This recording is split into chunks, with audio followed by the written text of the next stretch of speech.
Assalamualaikum dan salam sejahtera. Bertemu lagi dalam MG Flash 5 Jun bersama saya Khalis Kadir. Kita ke berita utama. Perdana Menteri Datuk Seri Ismail Sabri Yaakob menjawab kenyataan Setiausaha Agung DAP Anthony Loke Siu Fook. Kononnya kerajaan membuat kenyataan berdolak-dalik mengenai tarikh sebenar pilihan raya umum ke-15 PRU15. Jelas beliau, pembubaran Parlimen adalah dalam bidang kuasa yang di-Pertuan Agong ke-16, Al-Sultan Abdullah Riayatuddin Al-Mustafa Billah Shah. Datuk Seri Ismail Sabri menegaskan, selaku Perdana Menteri, beliau hanya boleh menasihati yang di-Pertuan Agong mengenai pembubaran. Eloklah kalau flip-flop supaya dia orang tak tahu bila saya nak adakan raya. Cuba you check daripada kenyataan Perdana Menteri dulu-dulu. Ada tak Perdana Menteri dulu-dulu menetapkan tarikh pilihan raya? Tak ada. Kalau tanya Dr. Mahathir waktu itu, dia kata saya belum dapat ilham. Okeylah. Kalau saya beritahu lebih awal, seronoklah DAP. Dia boleh prepare awal-awal lah kan. Jadi kita tak tahu bila. Seperti saya kata, apa pun pilihan raya akan dibincangkan. Yang pertama dibincangkan oleh sama-sama UMNO, ada top 5. Bincang Biro Politik, bincang Majlis Tertinggi UMNO, bincang di dalam mesyuarat tertinggi Barisan Nasional. Kemudian saya juga akan bincang di dalam Kabinet. Saya dah sebut sebab Kabinet akan memberikan mandat kepada saya untuk menghadap Yang di-Pertuan Agong untuk menasihatkan Yang di-Pertuan Agong. Dan kuasa terakhir dari segi penentuannya adalah Yang di-Pertuan Agong. Yang di-Pertuan Agong yang boleh menentukan kerana di dalam perlembagaan Yang di-Pertuan Agong boleh menolak ataupun bersetuju. Dan dia boleh, Yang di-Pertuan Agong boleh menolak kalau tidak bersetuju. Jadi saya tak boleh katakan exact date sebab itu telah pun saya mengambil alih kuasa Yang di-Pertuan Agong. Itu salah. Salah di segi perlembagaan kalau saya tetapkan tarikh dia. Sebab kuasa penentu adalah Yang di-Pertuan Agong dalam perlembagaan. Memanggil dan membubarkan Parlimen. Memanggil dan membubarkan Parlimen itu kuasa Yang di-Pertuan Agong. Jadi kalau saya sebut date, saya dah mendahului Yang di-Pertuan Agong. Tak boleh. DAP punya perangai mungkin dia tak hormat Yang di-Pertuan Agong, tapi saya hormat Yang di-Pertuan Agong. Kenyataan itu diberikan beliau kepada media ketika menghadiri sambutan Hari Alam Sekitar Sedunia di Taman Tugu di Ibu Negara pagi tadi.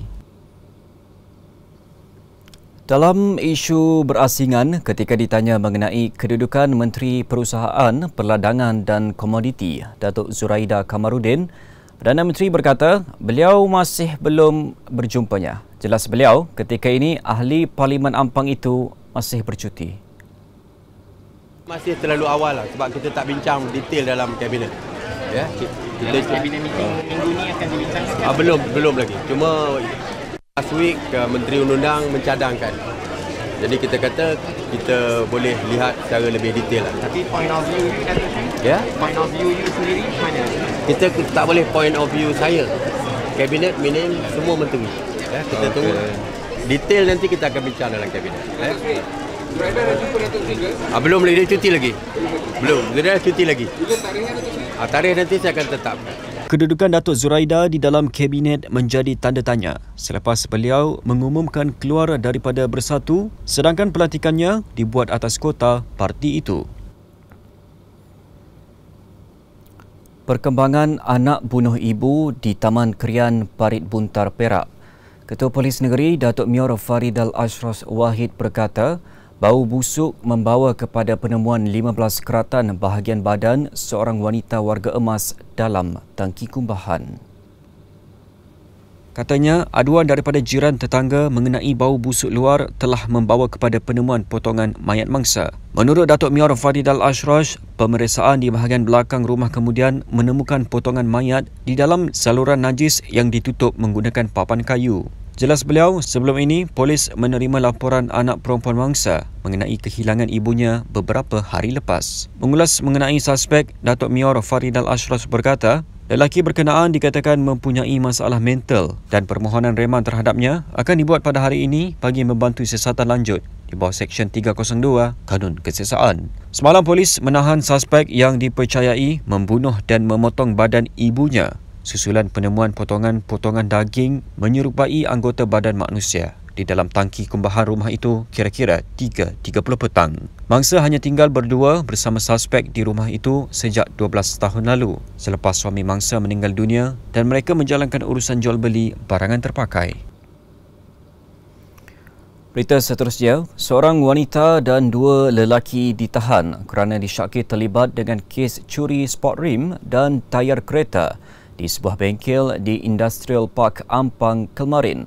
Perkara itu disahkan Ketua Polis Daerah Ampang Jaya, Asisten Komisioner Muhammad Farouk Ishak menerusi kenyataannya.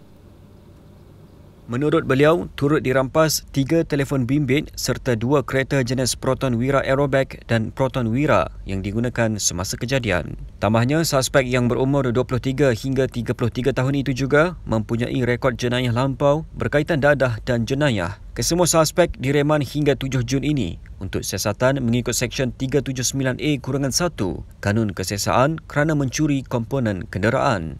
Asisten Komisioner Muhammad Farouk berkata, berdasarkan laporan yang dibuat pekerja, kesemua tayar serta sport rim kereta jenis Honda Accord milik pelanggan telah dicuri semasa hendak membuka bengkel pada 24 Mei lepas.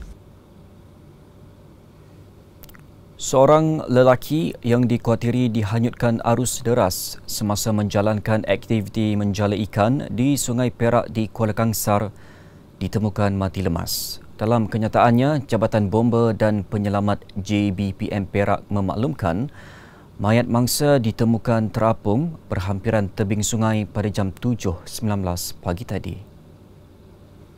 Sebelum ini, Muhammad Nur Amirul Hamzah Jaafar, 26 tahun, dihanyutkan arus ketika berenang menyeberangi sungai selepas menjala ikan. Dia yang juga warden di sebuah pusat rawatan dan pemulihan di Padang Rengas menjalankan aktiviti itu bersama pengurus dan 3 penghuni pusat berkenaan. Ketua Polis Daerah Kuala Kangsar, Asisten Komisioner Omar Bakhtiar Yaakob berkata, dalam kejadian kira-kira 10 malam Jumaat lalu, mangsa bersama salah seorang penghuni mengambil keputusan untuk berenang ke seberang sungai selepas gagal memperoleh ikan.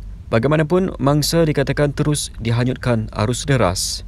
Tambahnya, operasi mencari dan menyelamat mangsa membabitkan kekuatan anggota dan pegawai seramai 10 daripada JBPM, Polis Diraja Malaysia PDRM 15, Angkatan Pertahanan Awam 4 serta bantuan bot penduduk kampung. Dengan itu, sekian dahulu MG Flash buat masa ini. Teruskan bersama kami untuk mengikuti perkembangan terkini di platform media sosial Malaysia Gazette di Facebook, Twitter, Instagram dan YouTube atau melalui portal di www.malaysiagazette.com. Assalamualaikum dan salam hormat.